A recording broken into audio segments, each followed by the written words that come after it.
नमस्कार फ्रेंड्स, मैं निर्भय प्रताप सिंह टेक आचार्य चैनल में आप सभी का स्वागत करता हूं।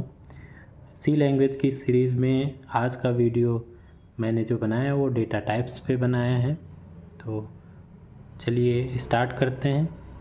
Data types in C.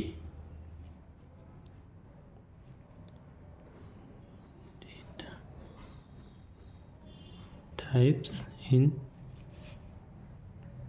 C. Okay,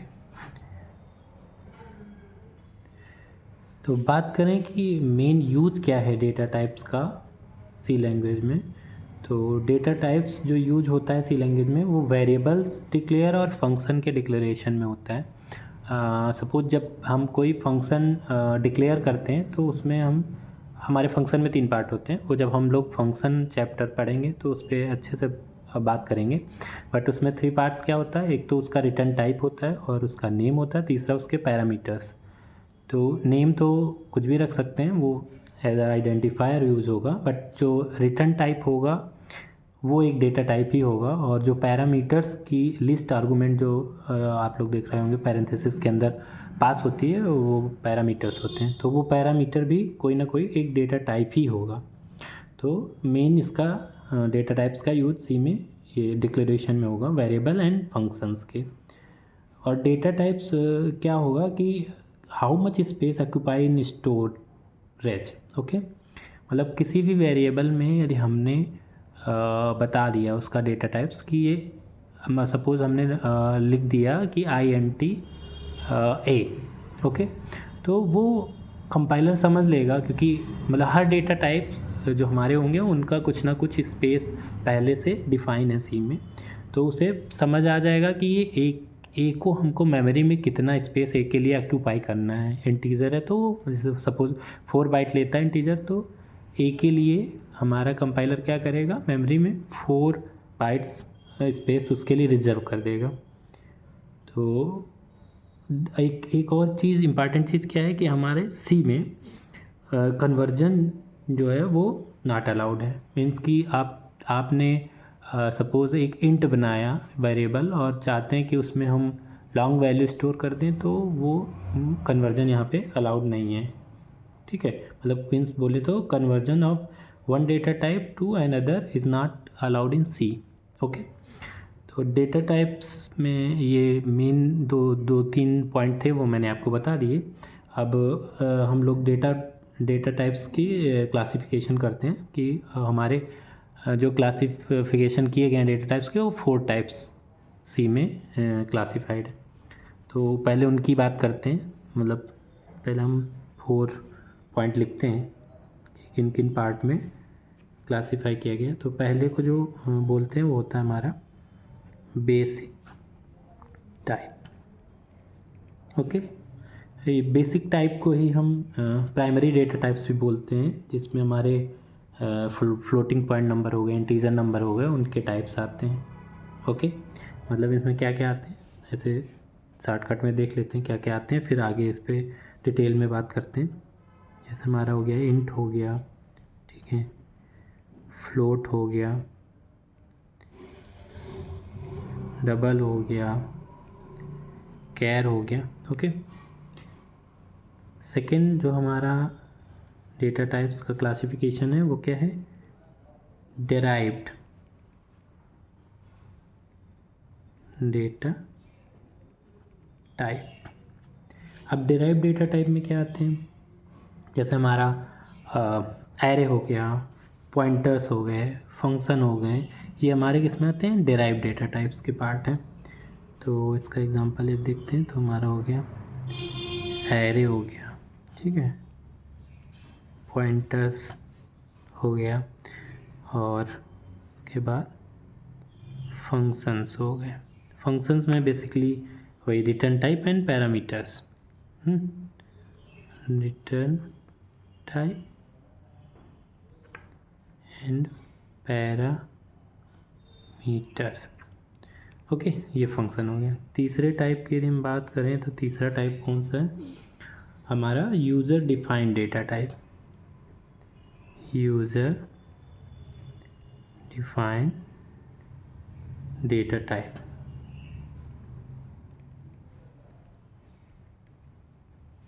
user defined data types में क्या क्या आते हैं, जैसे हमारा हो गया स्ट्रक्चर।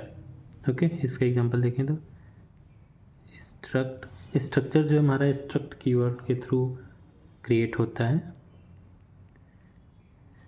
स्ट्रक्चर, ठीक है। दूसरा बात करें तो यूनियन, इसका नाम भी यूनियन और यूनियन कीवर्ड से भी यूज होता है। और तीसरा हमारा इनम मीन्स इनुमरेशन। तो ये हमारे 3 क्लासिफिकेशंस है। चौथा जो है वो क्या है, वाइट टाइप।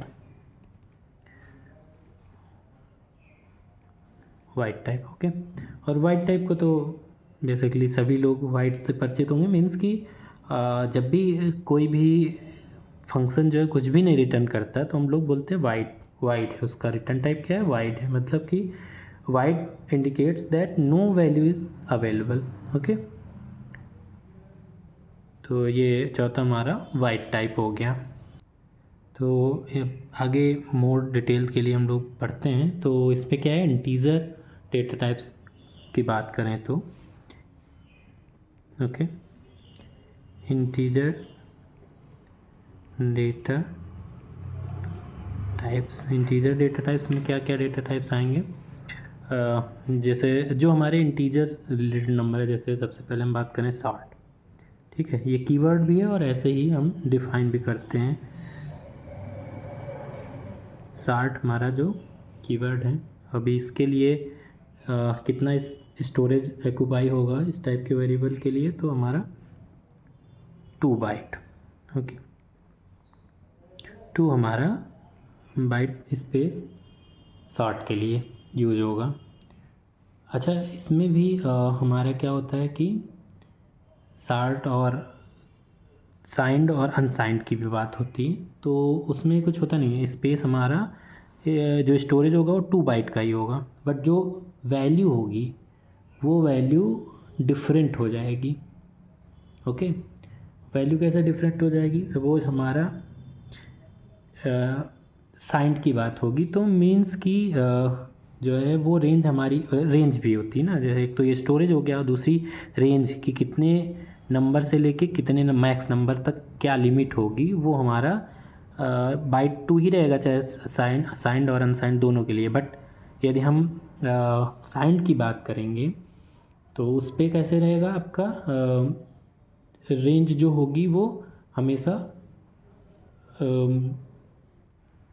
मीन्स कि साइंड में क्या रहेगा कि आपका पॉजिटिव और निगेटिव दोनों नंबर्स हो सकते हैं, ठीक है, रेंज में। बट अनसाइंड मीन्स कि हमेशा वो पॉजिटिव की बात करेगा, हमेशा उसकी स्टार्टिंग 0 से होगी। जैसे भी 2 बाइट के लिए ही बात करें तो हमारा 2 बाइट का जब अनसाइंड होगा तो वो हमेशा 0 से लेके उसकी जो लिमिट होगी, लोअर लिमिट 0 होगी और जो हायर मैक्स लिमिट होगी वो 65,535 होगी। ओके, बट यही हम बात करें कि यदि हम निगेटिव में चले जाएंगे तो उसी को डिवाइड करके हमारा रेंज बन जाता है। जैसे -32,000 से 768 इसकी लोअर लिमिट होगी और हायर लिमिट इसी में 0 भी बीच में कवर होगा। और हायर लिमिट कहाँ तक जाएगी, सेम 32,767, उधर माइनस में 68 थी, इधर 67, मीन्स कि एक जो हमारा वो 0 के लिए चला गया, एक लिमिट, तो इसलिए उधर आपका 68 होगा तो इधर 67 होगा। तो ये हमारा साइंड और अनसाइंड में होगा, बट जो हमारा स्टोरेज होगा वो 2 बाइट का ही होगा। तो 60 के लिए 2 बाइट का स्टोरेज हो गया। इसी तरह इंट की बात करें, नेक्स्ट इंटीजर हमारा क्या आएगा, इंट। ओके, तो इंट की जो स्पेस स्टोरेज होगा वो आप पुराने कंपाइलर्स वगैरह यूज़ करेंगे तो वहाँ तो 2 बाइट होता था, बट अभी हमारे जो नया स्टैंडर्ड कंपाइलर अभी इस समय चल रहे हैं उसमें हमारा हमेशा 4 बाइट का स्पेस होगा। तो इसको अभी मैं आपको बताता हूँ। एक साइज़ ऑफ ऑपरेटर होता है, उसकी हेल्प से आप अपना जब भी प्रोग्राम बनाएंगे तो चेक कर सकते हैं कि हमने जो इंट लिखा है, हमारा जो इंटीजर टाइप इंट है, इसके लिए मेमोरी में कितना स्पेस स्टोरेज ऑक्यूपाई किया जा रहा है, 4 या 2। तो वो आप प्रिंट करके खुद से भी अपने प्रोग्राम में देख सकते हैं। मैं भी अभी आपको ये कैटेगरी सारी बताने के बाद एक वैसा प्रोग्राम बना के देखूँगा भी, ठीक है, तो आप लोग देख भी सकते हैं उसको। तो ऐसे बात करें तो ये 2R4 लिख देते हैं, क्योंकि कोई यदि पुराना कंपाइलर यूज कर रहा होगा तो उसका अपना 2 आ रहा होगा, बट कोई नया जो यूज कर रहा होगा उसको 4 बाइट ही मिल रहा होगा इंट में, ओके। उसके बाद यदि हम लॉन्ग की बात करें तो सबसे ज़्यादा जो लिमिट है इंटीजर में वो लॉन्ग के लिए ही दी गई स्टोरेज। तो लॉन्ग का स्टोरेज कितना होगा, 8 बाइट, ओके, 8 बाइट्स। तो लॉन्ग हो गया, इंट हो गया, शार्ट हो गया, और इसी में और इन सब के भी अनसाइंड भी होते हैं, जैसे unsigned short, unsigned int, unsigned long, okay. और हम लोग क्या करेंगे इसमें, हमेशा कैर भी इसी में आता है, ठीक है, इसी पार्ट में एक दूसरा कैर है, बट कैर के लिए कितना स्टोरेज होगा, 1 बाइट, ओके। कैर का जो हो स्टोरेज होगा 1 बाइट। इसी तरह इसकी रेंज भी, चूँकि बाइट कम है, बाइट से ही रेंज मतलब डिपेंड करेगी। बाइट कम है तो इसकी यदि लिमिट की बात करेंगे तो हमारा -128 to 127 आएगा, और यदि इसकी हम केवल पॉजिटिव की बात करें तो फिर 0 से 255 इसकी रेंज आएगी। तो ये हमारे डेटा टाइप्स हो गए। अभी नेक्स्ट क्या होगा, फ्लोटिंग पॉइंट नंबर, ठीक है, फ्लोटिंग पॉइंट। तो फ्लोटिंग पॉइंट की यदि बात करें तो हमारा फ्लोटिंग पॉइंट में पहला टाइप क्या आएगा, फ्लोट ही, ये कीवर्ड भी है, और इसको हम जब भी फ्लोटिंग पॉइंट नंबर डिक्लेयर करना होता है तो हम लोग क्या यूज़ करते हैं, फ्लोट, ठीक है। फ्लोट का जो स्टोरेज होगा वो 4 बाइट्स का होगा। इसी तरह जो यदि हम बड़ा फ्लोट हमको अपना लेना है, कुछ बड़े वैल्यू पे हमें बात करनी, तो फिर फ्लोट नहीं होगा, उसके लिए हम क्या यूज करेंगे, डबल, ओके। डबल, इससे जैसे इसका नाम है डबल, वैसे ये इसका स्टोरेज भी जस्ट डबल होता है, ठीक है। तो हमारा 8 बाइट्स। अब यदि उससे भी बड़ी वैल्यू की बात हो तो फिर हमें कौन सी यूज करना होगा, लॉन्ग डबल, ओके, और इसका स्टोरेज होगा 10 बाइट्स का। तो ये हमारे फ्लोटिंग पॉइंट्स नंबर हो गए। अच्छा, एक और डेटा टाइप्स हमारा ऐड हुआ, बट वो आपको पहले पुराने जो हमारा कंपाइलर था उसमें नहीं मिलेगा, बट C99 में ये जो हमारा स्टैंडर्ड एडिशन C99 है, इसमें एक और डेटा टाइप ऐड हुआ है जो बूलियन टाइप का होता है, बट इसको डिक्लेयर कैसे करते हैं, अंडरस्कोर और बूल, ठीक है, ये बूलियन डेटा टाइप्स हैं। और सी में पॉजिटिव मतलब इसमें ट्रू फॉल्स वैल्यू होती है, बट यहाँ पे ट्रू फॉल्स ना स्टोर होके क्या क्या स्टोर होगा, 0 मीन्स की फॉल्स, और नॉन जीरो मीन्स होगा ट्रू, ओके। तो जो ये हमारा बूलियन टाइप का ये अंडरस्कोर बूल डेटा टाइप्स आया है, ये हमारा 0 और 1 से ही पॉजिटिव निगेटिव अपना वो मतलब निगेटिव की बात नहीं होगी इसमें, 0 एंड नॉन जीरो की बात होगी, मतलब 0 मीन्स फॉल्स और non zero means true, okay. तो अच्छा, अभी इसी पे एक वो देख लेते हैं, साइज ऑफ का बात करें तो कैसे होगा साइज ऑफ हमारा। मैं केवल एक प्रिंटफ की लाइन बताता हूँ, प्रोग्राम तो अपना वो सेम वैसे ही बनेगा, ठीक है। अभी तक आप लोगों ने पूरा स्ट्रक्चर देख ही लिया कि हम यहाँ पे हैश इंक्लूड stdio अटैच करेंगे, फिर अपना में int मेन लिखेंगे। तो हम वैसे ही स्टार्ट करते हैं int मेन से ही, int मेन, ओके, ये हमारा मेन फंक्शन है। और इसके अंदर यदि हम प्रिंट करने जाएं तो क्या लिखेंगे, प्रिंटफ इन डबल कोट्स में जो भी आप स्ट्रिंग टाइप का मैसेज देना चाहते हो वो मैसेज दीजिए। जैसे यहाँ हम लिखते हैं साइज ऑफ इंट, ओके, मतलब हमारे आउटपुट में ऐसे जाके प्रिंट हो। और कोलन वहाँ लग जाए, फिर उसके बाद जो डेटा टाइप्स आगे हम यूज़ करेंगे उसके लिए यहाँ फॉर्मेट स्पेसिफायर लगाया जाए, format specifier Z, small Z and you. Okay, means कि यहाँ % डी इसलिए नहीं लिख रहे हैं क्योंकि हमारा हो सकता है इधर जो साइज ऐप में हमने जो भी टाइप प्रिंट कराया वो इंटीजर की रेंज से बड़ा हो, तो फिर तो कन्वर्जन में प्रॉब्लम होगा, वार्निंग देगा कंपाइलर। ठीक है, तो इसलिए हम %d ना यूज करके क्या यूज़ करते हैं, जेड यू। ये तभी हम फॉर्मेट स्पेसिफायर, ये फॉर्मेट स्पेसिफायर तब हम यूज़ करेंगे जब हम आगे सेकंड पैरामीटर में हम साइज ऑफ कीवर्ड यूज करके डेटा टाइप्स डाल रहे होंगे उसके टाइप में। ओके, तो ये लिख दिया और हमने लिख दिया बाइट्स। ओके, और फिर यहाँ पे पहला पैरामीटर बंद करके नेक्स्ट पैरामीटर में हम क्या लिखेंगे, साइज ऑफ, और यहाँ पे हमने डाल दिया इंट। ओके, और इसको बंद कर दिया, रिटर्न 0 कर दिया और ये हमारा बंद हो गया। रिटर्न 0 करके यदि हमने बंद कर दिया तो अब इसकी वैल्यू आउटपुट में मान लो देखते हैं हम लोग कैसे आएगा।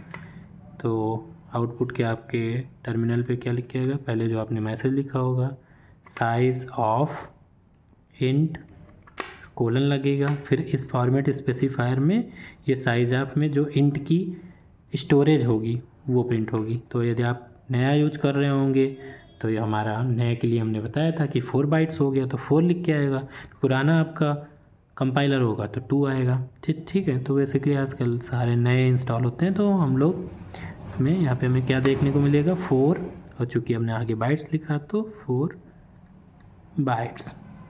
ओके, तो हमारा इससे आप देख सकते हो कि इंटीजर के लिए या कुछ भी यहाँ शार्ट यूज़ कर सकते हो, लॉन्ग यूज़ कर सकते हो, मतलब जो भी डेटा टाइप आपको यूज़ करना वो डालोगे और साइज़ ऑफ उसकी साइज़ मतलब उसका स्टोरेज क्या मेमोरी में आएगा वो आपको बताएगा। ओके, तो अब हम बात करें यदि डिराइव डेटा टाइप्स की, तो सबसे पहले उसमें आएगा एरे। मतलब डिटेल में हम तो उसके चैप्टर में पढ़ेंगे बट हल्का सा आपको हिंट देता चलता हूँ। हमारा एरे में क्या होगा, एरे सी में मतलब 1D और 2D दोनों एरे सपोर्ट करता है, वो 2D में मीन्स मैट्रिक्स। ठीक है, तो यदि हम 1D एरे की बात करें तो इधर आपका पहले सबसे पहले एरे डिक्लेयर में हम देते हैं डेटा टाइप, किस टाइप का हमें एरे बनाया वो टाइप दिया, फिर उसका नेम मीन्स कि हमने लिख दिया मान लो मार्क्स। ओके, और फिर ये लगता है बड़ा स्क्वायर ब्रैकेट बोल सकते हो या बड़ा ब्रैकेट बोल सकते हो, और फिर जो हमारा इसका साइज़ क्या होगा, एरे का साइज़ यहाँ लिखेंगे। ओके, फिर हम ये बंद किए, का मतलब कि हमारा जो इंट है ये डेटा टाइप हो गया, ये नेम हो गया और ये उसका साइज़ हो गया। ठीक है, तो ये हमारा ये पार्ट हो गया डिक्लेरेशन। अब यदि हम सेम लाइन पे इनिशियलाइजेशन भी करते हैं तो एक चीज़ हमें साइज़ देने की कोई ज़रूरत नहीं है। सपोज जैसे हमने लिख दिया इसका डेटा टाइप, फिर उसको लिख दिया उसका नाम मार्क्स, और फिर इक्वल करके यहीं पे हम स्टोर भी कर दें वैल्यू, तो उसके लिए हमें ये कर्ली ब्रेस से स्टार्ट करना होता है और जो भी वैल्यू हमें स्टोर करनी है अपने इस ब्रैकेट में, और यहाँ पे ब्लैंक देना होता है क्योंकि अभी हम आगे खुद से स्टोर वैल्यू डालेंगे तो वो अपने आप ही खुद कैलकुलेट कर लेगा कि 5 होना या 4 होना। सपोज हमने यहाँ पे मार्क्स दे दिए 50, 48, 49, ओके अगेन 50, तो अभी ये कितने ये हो जाएगा हमारा 4 साइज़ का। ठीक है, ये पूरी साइज़ कितनी हो गई 4, तो इसका मतलब कि इसकी लेंथ हमेशा अभी 4 निकलेगी, बट यहाँ हमने क्या डाला था 5 साइज़, क्योंकि हमने आगे इसमें वैल्यू नहीं स्टोर की थी। तो जब भी आप केवल डिक्लेयर करेंगे उस समय ये मस्ट होता है साइज़ देना, बट जब आप सेम लाइन पे वेरिएबल नेम डालने के बाद उसी में वैल्यू इनिशलाइज कर दे रहे हैं तो फिर ये हमारा पार्ट की ज़रूरत नहीं होती है अंदर साइज़ देने की। बट ये ब्लैंक स्क्वायर ब्रैकेट तो आपको लगाना पड़ेगा क्योंकि इसी से हमारा कंपाइलर समझेगा ये वेरिएबल एरे है या नहीं है। ओके, और 2D एरे भी सपोर्ट करता है, तो वो जब हम लोग एरे चैप्टर पे जाएंगे तो उसको अच्छे से उस पर भी चर्चा करेंगे। नेक्स्ट हमारा क्या बात हुई थी, पॉइंटर। ओके, तो पॉइंटर भी आगे चैप्टर आएगा उसमें डिटेल में चर्चा करेंगे। अभी नॉर्मली एक सैम्पल देखते हैं। तो सपोज़ हमने एक इंटीजर टाइप का वेरिएबल बनाया int x। ओके, अभी INT x बनाते ही हमारे क्या होगा कि मेमोरी में इस x के लिए कोई एक स्पेस ऑक्यूपाई हो जाएगा।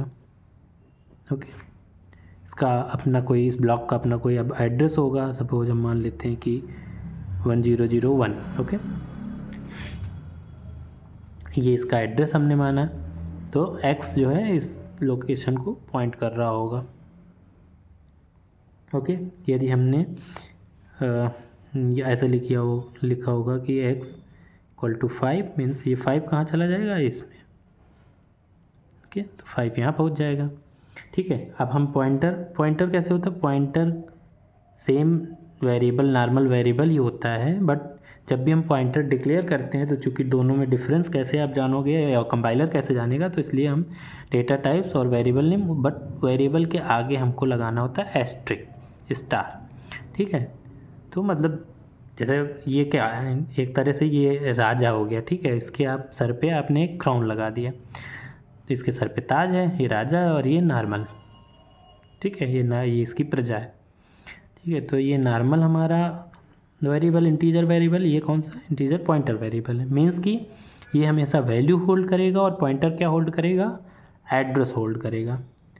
ठीक है, अभी हमने मान लीजिए नेक्स्ट लाइन में हमने ऐसा लिख दिया कि y = अब x तो नहीं लिख सकते क्योंकि x में वैल्यू होती है, बट मैंने आपको स्टार्टिंग में बताया था कि हम यदि किसी वेरिएबल के आगे इम्पर्सन लगाते हैं, एंड का साइन लगाते हैं, तो ये क्या करता है, इसी वेरिएबल की वैल्यू की बात ना करके इसके एड्रेस की बात करता है। तो ठीक है, तो मतलब y में हम वही वेरिएबल स्टोर कर सकते हैं जिनमें एड्रेस हो। तो या तो ये पॉइंटर वेरिएबल हो खुद से, और यदि ये पॉइंटर वेरिएबल नहीं, नॉर्मल वेरिएबल है, तो उसके आगे हम एड्रेस ऑपरेटर लगाएंगे। ओके, तो फिर ये उसका एड्रेस होल्ड करेगा। मीन्स कि यदि यहीं पे हमने ग्राफिकल उसमें रिप्रेजेंटेशन में बात करें, तो मेमोरी में जैसे ही आपने ये पॉइंटर y बनाया होगा, तो ये भी किसी एक स्पेस को रिप्रेजेंट कर रहा होगा।